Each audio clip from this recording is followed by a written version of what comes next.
actually, when she said that, the whole thing came back to me of actually that I had been in pain for years of time. And that I had actually been unable to do tons of things, and that yet, I would like so someone would look at me and go, "You're not disabled," but actually I had, because I was completely disabled from here, this whole rib, that sternum, right all the way into the back. This arm I used to have to write with my left hand because I couldn't write with my right arm because all the fine motor muscles on my right side of my back were all damaged. Lots of things like that. And I used to only be able to sit 45 minutes, and then I have to go stretch out, loosen things up, move things around, completely gone. Not only that, after years of doing yoga, I love yoga, but I don't really feel like I need to do yoga every day because I'm already flexible and I can immediately break out in a run, not having run for weeks. I don't have to stretch out. A deer doesn't have to do yoga.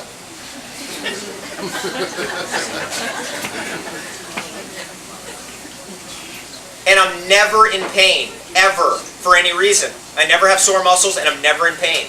And that is, I hadn't even thought about that. This is the thing I noticed. When people really do heal themselves, they forget completely what it was like to be ill. That's part of the healing, actually. The quicker you can forget how it is to be ill, the better off we all are. Right? You forget about it. And that I had forgotten. And then that question brought it all back to me. So I'm speaking from experience. Right? When we're talking about anti-inflammatories and anti-inflammatory herbs and superfoods and supplements, I can speak from experience because I've taken them all and I know which ones work.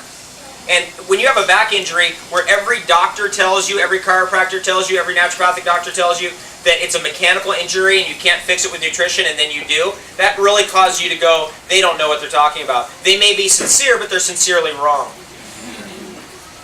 That ultimately you are what you eat is fundamental. It does trump everything. It trumps you are what you think about all day long. It trumps you attract what you think about all day long. It trumps all that stuff. You are what you eat is more profound. It's more at the base source of everything. And that is the message, by the way, that I do bring out into the personal development world.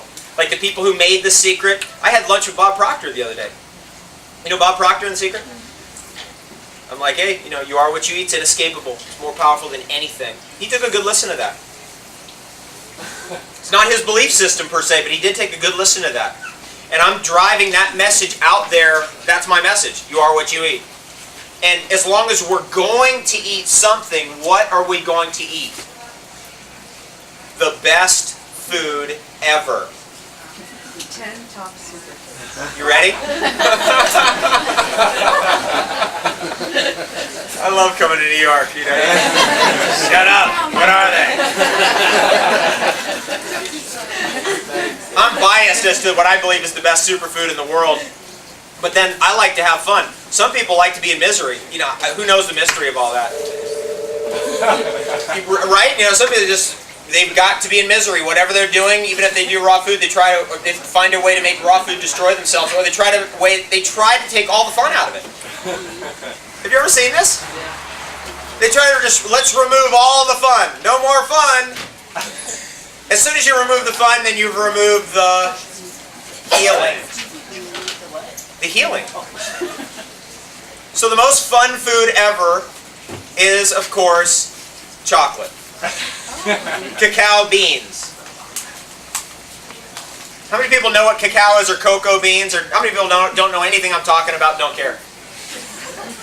Chocolate is made out of a nut, and that nut is the most widely eaten nut in the world. 100 times more people eat that nut than eat almonds.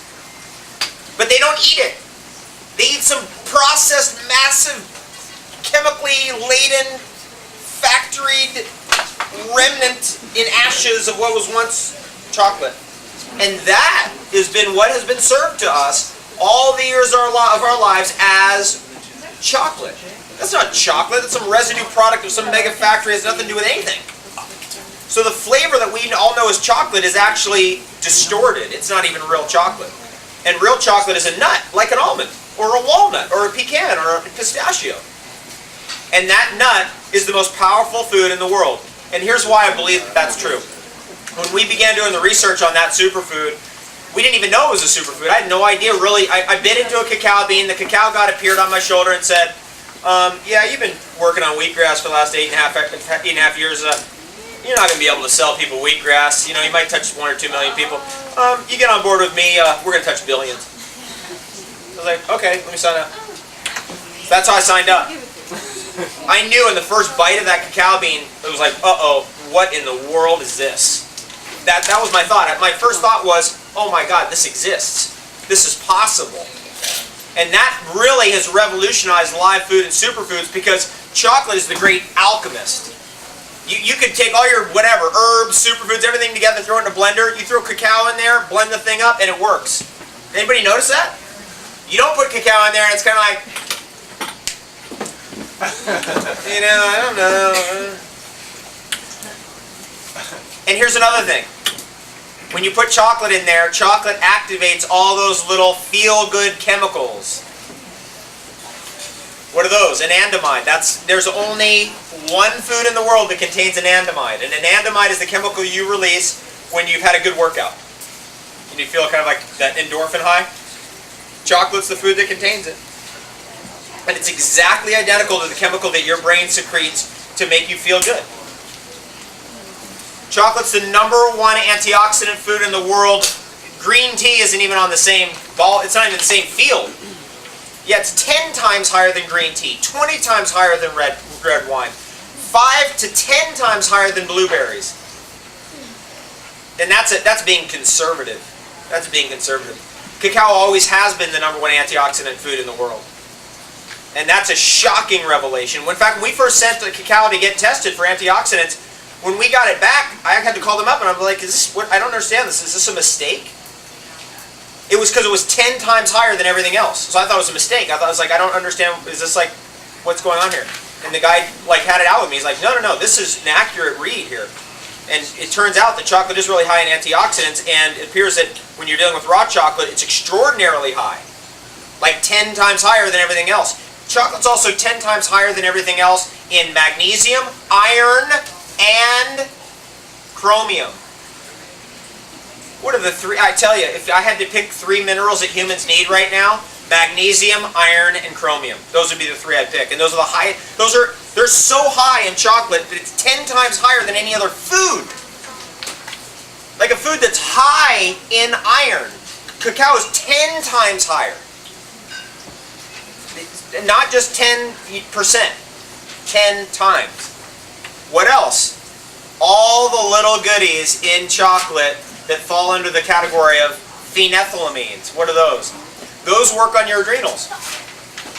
And they modulate your digestion, and so you can drink something like this. It's all liquid, but it comes out all solid. Someone explain that one to me. Some people are like, what?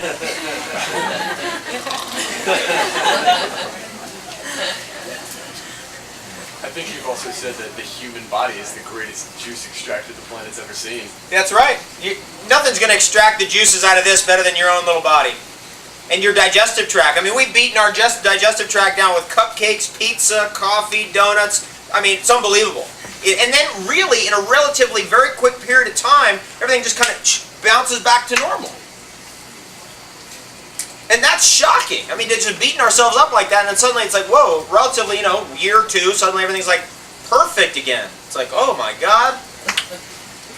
And here's what inevitably happens. People go into a state of like ecstatic level of being.